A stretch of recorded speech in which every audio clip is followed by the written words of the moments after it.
Señor esté con ustedes. Con tu espíritu. Lectura del Santo Evangelio según San Juan.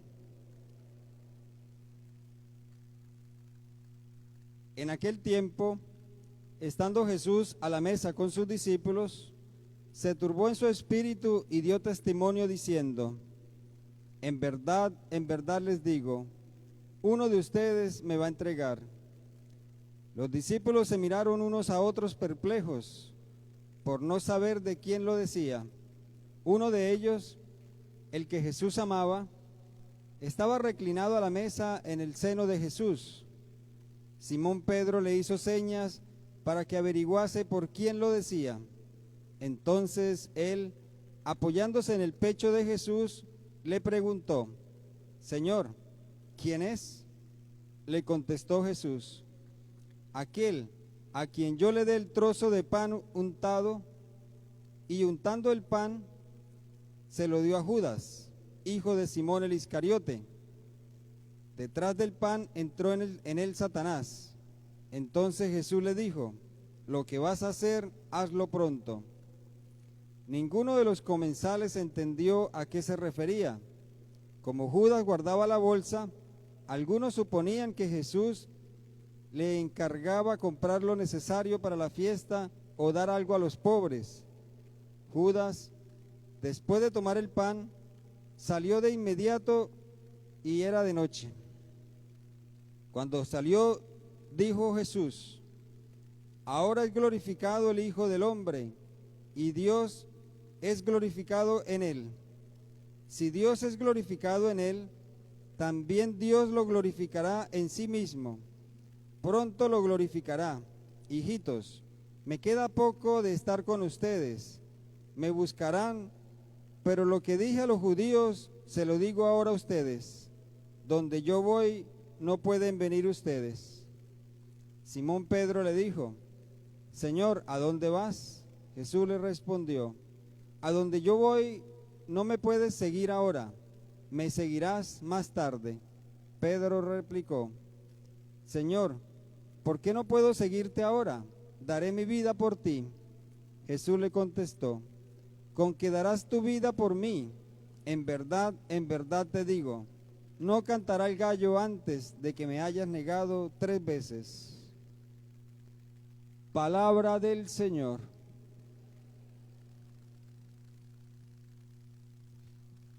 Apreciados hermanos,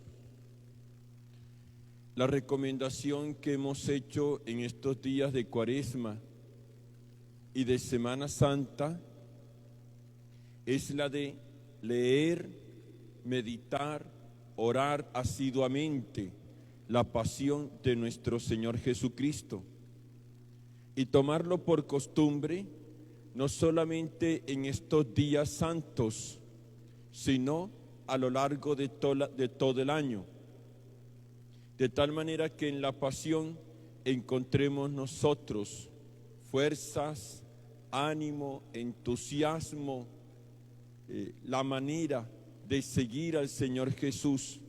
Es más, que en la pasión nos encontremos siempre con el Señor Jesús.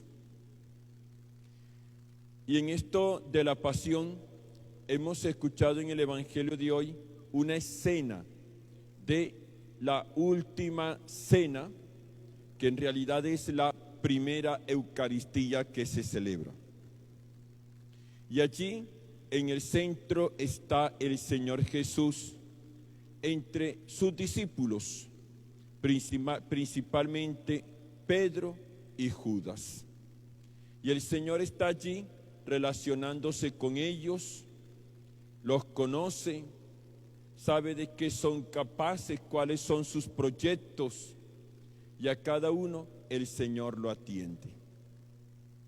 En el caso de Judas, lo que nos encontramos es un discípulo que sigue al Señor Jesús, pero que a lo largo del tiempo no se ha identificado con su maestro, porque él tiene su proyecto de vida, es un proyecto bastante humano.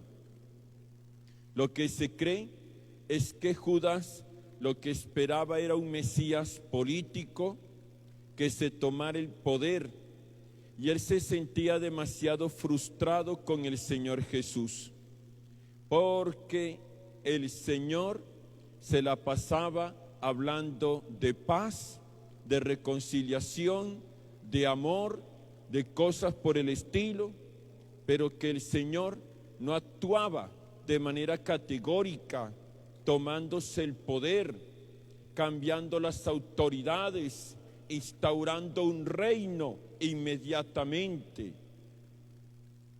Y en ese sentido, uno se supone que la traición de Judas no fue otra cosa sino ese buscar que por medio del desencadenamiento de acontecimientos, el Señor entonces terminara organizando un ejército, haciendo una revuelta popular, tomándose el poder, instaurando un reino, y allí los discípulos, entre esos Judas, que se ve que era como un economista, entrar a ocupar un buen puesto en el reino.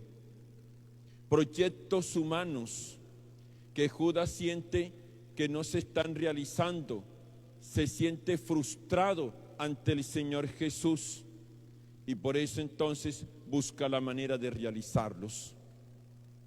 Es un proyecto equivocado.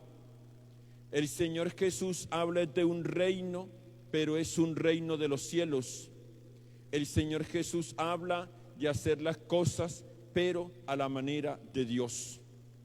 Judas eso no lo entiende. Las cosas las quiere hacer a su manera y le interesa un reino de este mundo. Ante esa actitud, lo que encontramos en el Evangelio es que el Señor le llama la atención. Esa expresión de uno de ustedes me va a entregar.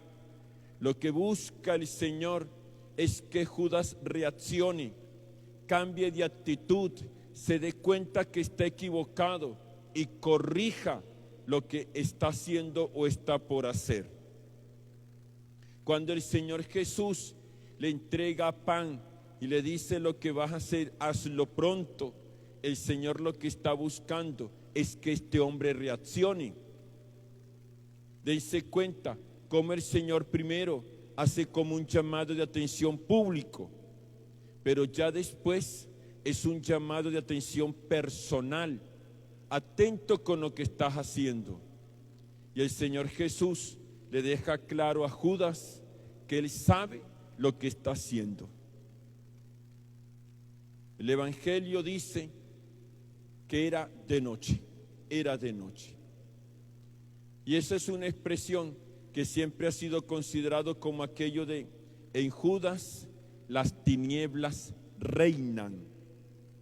En Judas lo que hay es oscuridad. La luz de Cristo allí no penetra, a pesar de que el Señor está hablando.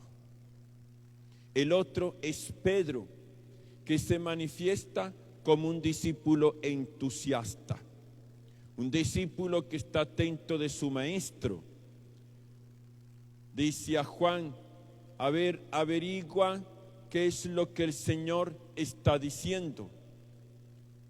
Y luego lo que encontramos es un Pedro que promete que daría su vida por el Señor si fuese necesario.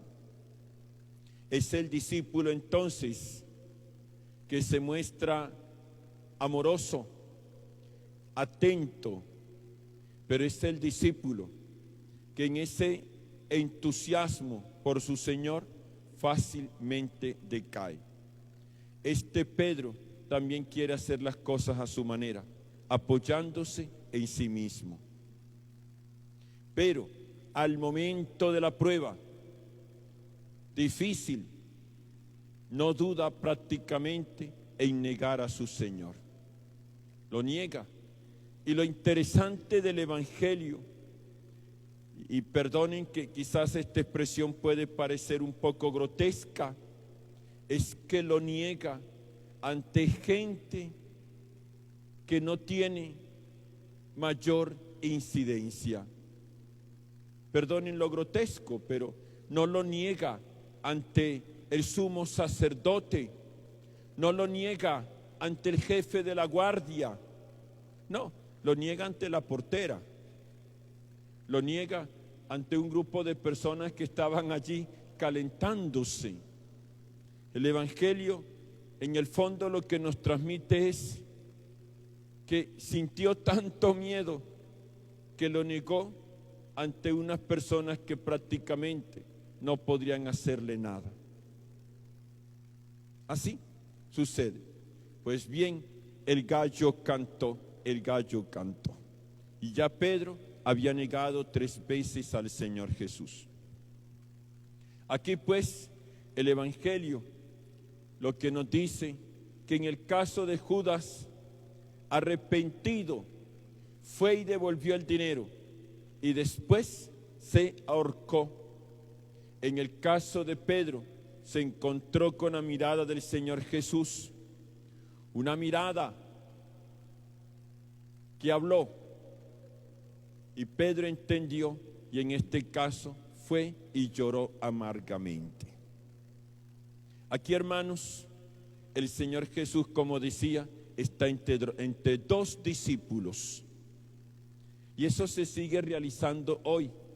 El Señor Jesús está entre nosotros, que somos sus discípulos, bautizados, miembros de la Iglesia Católica, que estamos celebrando la Semana Santa. Y bien, se pueden repetir entre nosotros esas actitudes de tener nuestros proyectos humanos, de querer hacer las cosas a nuestra manera, al estilo Judas. Y nos presentamos al Señor prácticamente exigiéndole que bendiga lo que yo quiero y enseñándole al Señor cómo es que tienen que ser las cosas. Y todo eso lo repito al estilo Judas, Sucede, y sucede con frecuencia.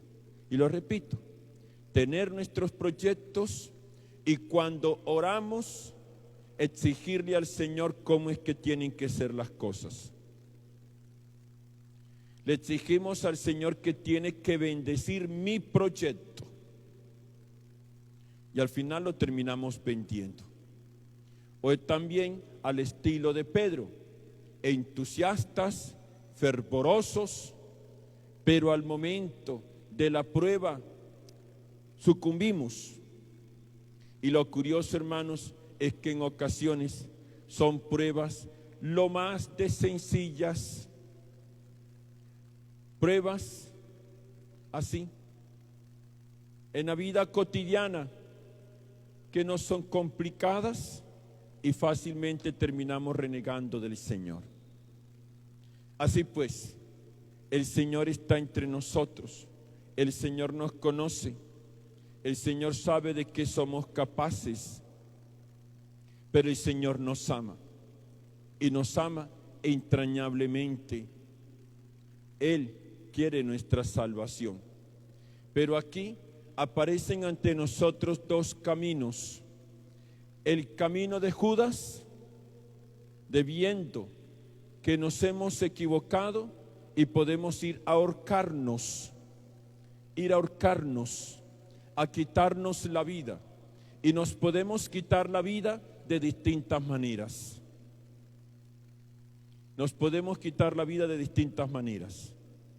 Ya drogándonos, emborrachándonos, ya encerrándonos en nosotros mismos, ya suicidándonos de distintas maneras.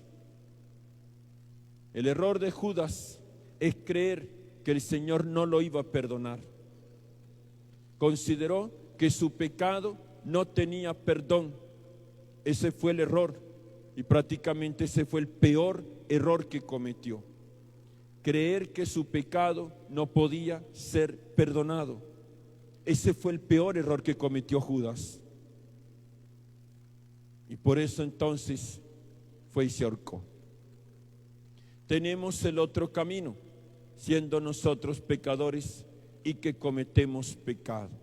Tenemos el otro camino, el camino de llorar amargamente. Y ese camino, hermanos, no es otra cosa para nosotros, sino hacer la cola de la confesión, la fila de la confesión, de arrepentirnos, de sentir dolor de nuestros pecados, y venga, y de confesarnos, de ir donde el Señor: he pecado, Señor, contra el cielo y contra ti. Y el Señor lo que hace es darnos su perdón y su misericordia. Aprovechemos entonces estos días para reconocer nuestros pecados, llorar por ellos y pedirle perdón al Señor, ya en el sacramento de la confesión, y que nos ayude todos los actos que vamos a realizar, y que podamos descubrir que el Señor nos ama, nos perdona, nos quiere. Que María, nuestra Madre y Señora, interceda por todos.